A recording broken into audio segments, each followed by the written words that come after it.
Hello အားလုံးပဲမင်္ဂလာပါရှင်ကျွန်မနာမည်မဆန္ဒလို့ခေါ်ပါတယ် San Francisco မှာနေပါတယ်เนาะသိလား San Francisco မှာနေပြီးမှဒီနေ့ရောက်နေတဲ့နေရာလေးကတော့ Modesto မြို့လေးဖြစ်ပါတယ်အလုပ်တွေလာလုပ်နေတာပါအဲ့ဒါအထက်ထဲမှာမြို့သားနဲ့အလုပ်သမားကောင်လေးနဲ့အလုပ်လုပ်အဲ့ကိုကတော့အပင်မှာအခုလောလောဆယ်သူတို့ကူဖို့မလိုသေးဘူးဆိုတော့အဲ့ဒါအပင်လာနိုင်ညာဒီမှာကြည့်ပါအောင်ဇဗလင်နေအများကြီးပဲဒီမှာတောထနေတာလေဇဗလင်နေပေါက်နေကိုအိမ်မှာဇဗလင်ပဲမရှိသေးဘူးလေအဲ့တော့အခုကစိုက်ဖို့ဆိုပြီးတော့ဒီမှာအမြစ်ပါတဲ့ဟာလေးအဲ့ဒါမျိုးယူနေတာပေါ့နော်အဲ့မျိုးယူနေတဲ့ဒီအိမ်ရှင်အန်တီကသူကဒီမှာမရှိဘူးလေဒီမှာမရှိဘူးလောလောဆယ်ပေါ့နော်အဲ့ဒါသူကအဲ့ဒါကိုအကုန်အပ်ထားတာမဆန္ဒကြိုက်တာလို့မဆန္ဒနဲ့ကိုဝင်းတော်ယုံပြီးသားမကြိုက်တာလို့ပါတဲ့အဲ့လိုမျိုးပြောပြီးတော့အပ်ထားတာဆိုတဲ့ခါကျတော့လေခွာအခုဒီစပင်းလေးညှက်နေနဲ့ကိုယ့်ကိုခေါင်းထဲမှာပါတွေးမိလို့အော်ပေါ့နော်လူတယောက်ရဲ့ယုံကြည်မှုကိုရတာကိုယ့်ရဲ့စိတ်ကိုတော်တော်ကြည်နူးစေတာပဲပေါ့နော်အဲ့ဒီလိုမျိုးလေးဖြစ်ပြီးလို့အဲ့ဒါဒီဗီဒီယိုလေးကိုလုတ်ဖြစ်တာပေါ့လေသိလားဟုတ်တယ်နော်အဲ့ဒါယုံကြည်မှုဆိုတာလေevery relationship မှာတော်တော်အရေးကြီးပါတယ်နော်သိလားလင်မယားကြားမှာပဲဖြစ်ဖြစ်မိဘနဲ့သားသမီးကြားမှာပဲဖြစ်ဖြစ်အဲ့လိုပေါ့နော်ညီကောင်မောင်နှမကြားမှာပဲဖြစ်ဖြစ်မိတ်ဆွေပေါင်းသင်းကြားမှာပဲဖြစ်ဖြစ်တော်တော်အရေးကြီးပါတယ်လူတယောက်ရဲ့ယုံကြည်မှုရဖို့ဆိုရင်ကိုကလည်းအနေမှန်အောင်လည်းနေရတယ်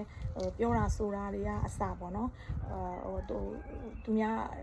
ဒီတယောက်အကြောင်းရင်နောက်တယောက်ဖက်မှာပြန်မပြောရတာတို့နောက်ကျောဓာတ်နဲ့ထိုးတာတို့အဲ့လိုမျိုးအလုပ်တွေသိရမလား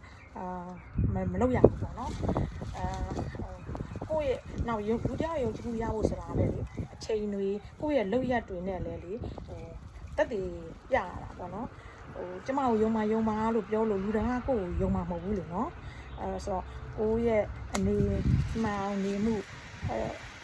ပြောအဆိုအစမှန်တာတွေပြောမှန်တဲ့စကားကိုပဲပြောပေါ့နော်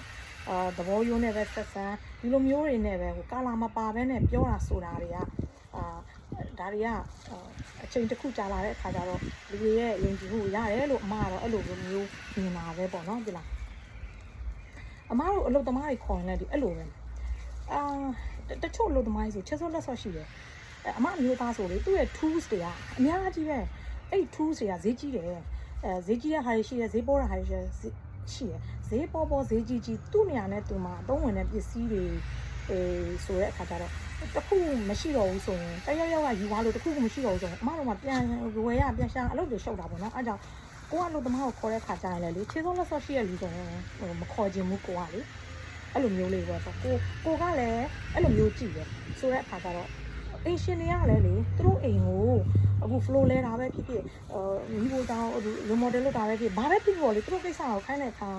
မှာလေသူတို့တွေကလည်းယုံကြည်ရတဲ့သူမျိုးကိုပဲသူတို့ရှာမှာပဲလေနော်ဒါမှန်တာပေါ့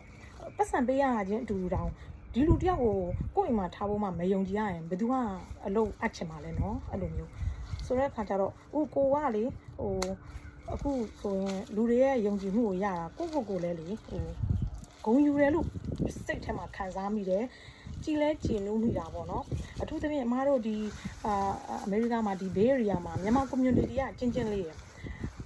လူတယောက်ကောင်းတာပဲလို့မကောင်းတာပဲလို့သတင်းကမြန်တယ်ပြန်သိတယ်လူတွေကပြန်သိတယ်ဆိုတဲ့အခါကျတော့လေအမားတို့တမင်ကြီးတော့ကိုယ်ကောင်းနေရအောင်နေတဲ့ပုံစံမျိုးအဲ့လိုမျိုးကြီးနဲ့လောက်ပြနေတာတော့မဟုတ်ဘူးအမားအတက်နိုင်ဆုံးမှန်တာပဲပြောတယ်မှန်အောင်နေတယ်အဲ့လိုမျိုးစီးဆောင်တယ်သိလားအဲ့လိုမျိုးတွေနဲ့လှုပ်တယ်အဲ့လိုမျိုးတွေကိုကအဓိကတော့ ethic ပေါ့နော် ethic လည်းရှိတယ်စီးဆောင်တယ်ဘာညာဆိုတဲ့အခါကျတော့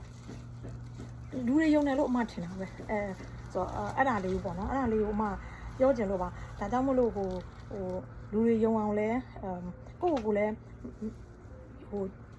မှန်ကန်လေးအဲ့လိုမျိုးလေးပေါ့နော်နေထိုင်ကြပါနေထိုင်တာကောင်းပါတယ်နောက်သူများကိုမြစ်စရစိတ်များတာတို့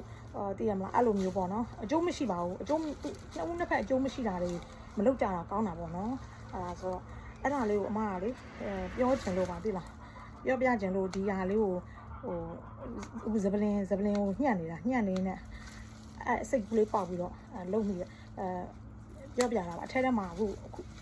သူတို့ကကိုယ့်အကူကြီးလောလောဆယ်မလိုသေးဘူးလေအဲ့ဒါမှလို့ကဲဝိုင်းကြည့်ပေးတဲ့လူတွေကိုကျေးဇူးအများကြီးတင်ပါတယ် Okay bye bye